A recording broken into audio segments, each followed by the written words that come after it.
Hello, I'm leylahmurad. We're back with the Colorfully Conscious podcast. I hope you guys are doing well. I jokingly said to myself that I was not going to record at all or publish during Mercury retrograde, and then I guess that ended up actually happening. So I apologize for the little wait, but thank you guys so much for being here. Don't worry, this episode is not about astrology. However, it is not subject to being brought up in later podcasts. Thank you. This episode, fun fact, was actually supposed to be exclusive and was not going to be published until this podcast moves to a more subscription based where you have to actually pay to listen to this type of content that I'm going to be talking about today. But I was like, I want to be personal with you guys, and I think you guys need to learn a little bit more about me before we get into all of the inclusivity. So this episode talks about how long I've been in a relationship for, and how this is actually my first year since I was in 5th grade, and I'm a junior in college. Currently, I'm 22, and how old was I in 5th grade? Like 11. So I've literally been in a relationship for like 11 years, and we're going to talk about this and how my first year being single has been and the journey. Let's get into it. Yes, what you heard is true. I have been in a relationship for that long, since I was literally in 5th grade, and each of them have lasted about 6 months to a year, or if not more. So it's not like I've been in multiple relationships jumping from one to one, but at the same time, yes, it's just long term. And that we can get into the psychological reasons why, we can get into the family reasons why, my emotional reasons why. But basically all you need to know is I'm single now.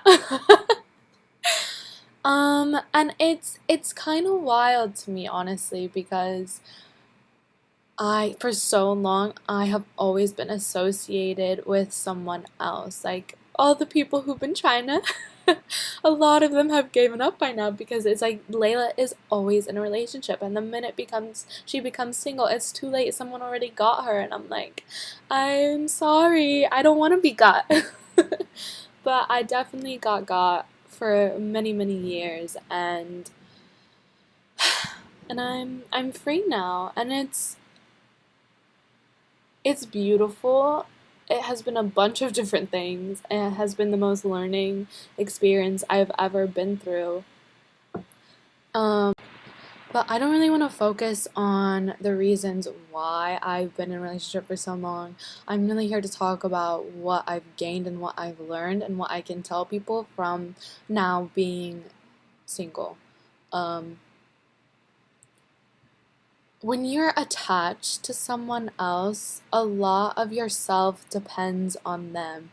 And so often these relationships nowadays place a big burden on the other individual in the relationship for having them really be responsible for your happiness. And your happiness depends on your partner's mood. Like, if they're upset, you're most likely going to be upset. If you guys are having a fight, your day is now switched. Even if you were having a good day and now they bring up some stuff from the past, like, now your mood is completely changed, and that's not a healthy relationship. I hate to break it to you. And what I learned in psychology is that, low levels of serotonin increases our sex drive. So lower levels cause anxiety, obsessive thinking about the other, because your happiness depends on them. So when you are at those low levels of serotonin, you're going to be like, oh my gosh, why aren't they texting me back? Why haven't they responded? Oh, they're upset. Now I'm upset, and I have to deal with while they're upset, and I have to figure out a way to make them happy. And it's like, bro, when they're not responding, go do something for yourself. Go turn off your phone and read a book. Like, I wish someone would have told me, and even if someone did tell me, I'd probably be like, okay. Like, I'm still in a fight with them, But it's like, these are what happens when you're in a toxic relationship, and you put so much of your happiness on someone else. And really the biggest lesson I've learned is that your happiness cannot depend on any person, place, or thing, because life will put you in so many different situations that you have to be willing to adapt and realize that no matter what, I got myself. No matter what happens, it is my sole responsibility responsibility to make myself happy.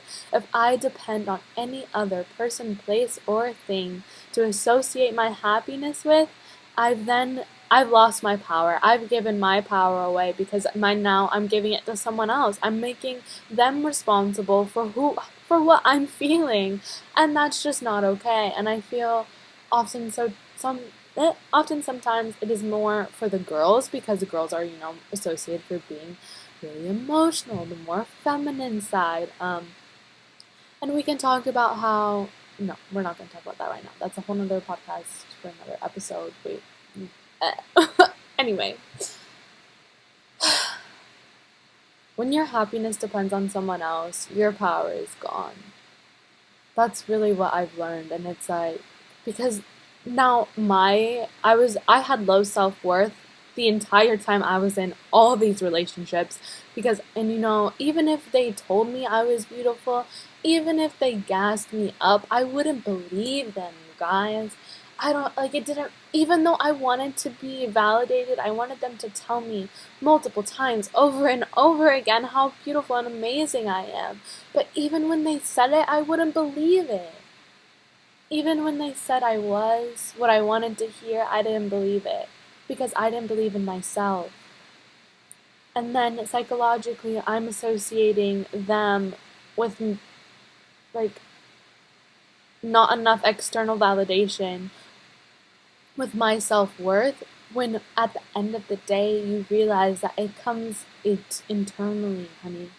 Your internal validation will lift you up and support you more than external ever will. Ever. And I can safely say that is the hardest thing I've learned from these relationships, is that, because I had to do a lot of self-reflection. I'm like, I was equating my self-worth to what I was being told and to what I was being shown and to how I was being treated. And then I really got to know myself, and I'm like, oh, you're amazing. You're a fucking queen. You deserve so much, but you didn't know that at the time. And that's not your fault. I had to really forgive myself and talk to myself and get to know myself, because I was like, at this point in time when you were in all these relationships, you didn't know what you wanted. You were down with whatever they wanted. You kind of knew what you wanted, but you didn't really know, because you never took the time to get to know yourself. You never took the time to sit with yourself and realize who you are. And once you realize who you are, once you start realizing the things you like, you start realizing your self-worth and what you deserve. And so I will never put myself in a situation, I will never put myself even in a friendship. I can talk about my friendships for that'll be a whole nother podcast, my friendships, okay?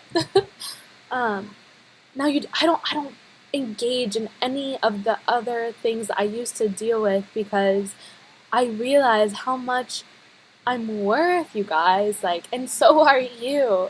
And once you really once you really take the time to get to know yourself, it's beautiful, and you only see you see all the possibilities there are for you. And when you're attached, and I do say attached because you're attached when you're with someone else, for the most part, if you're not in a healthy relationship. And don't even start with me with the no strings attached, because we all know how that turns out, okay? Anywho, when you're attached to someone else, so much of yourself depends on them. So much of your everything is equated to them, and you don't really get to live for yourself. And so now that I've been living for myself and doing what I like to do and what I want to do, it's beautiful. It's absolutely beautiful, and it's been such a journey, and it's been nights I've cried and cried and cried, and nights I've had fun, but also I don't like to use the term lonely because lonely is a feeling. I can be around 50 people and still feel alone. But it's just been kind of humbling, actually, and I don't like to use the term lonely, but I've had to learn to become self-sufficient more than I already was. When you realize that you are your own caretaker and you can't depend on anyone else to take care of you and uplift you and support you and be there for you more than your own self, it changes your perspective. It shifts your worldview because you have no other option than to become your own best friend. You have no other option than to talk to yourself and tell yourself how you're feeling and learn why you're feeling a certain way and get to know yourself and be there for yourself and hug yourself and pat yourself on the back. You have no other option. And that in itself has been a journey because it's like, damn, I've always had someone else there for me physically, but I was never there for me emotionally, physically, or mentally. And so I just kind of want to wrap this up and say, if you become your own best friend, there's nothing wrong with that. When you become your own best friend, it's a beautiful process. There's some lonely nights, there's some long days, but the sun will always shine. The day will always end, and if you're blessed, you'll get another one, and you can start all over. All you can really do is do your best every single day in every single way, and just live your best life, because I can honestly and full-heartedly say that I'm living my best life. But I wouldn't have been able to do that without every single thing that I've been through. I wouldn't be able to be here and share my experiences and share my stories if I didn't have any to tell. That's why some of the most successful people always will talk about their failures more than their successes, you know?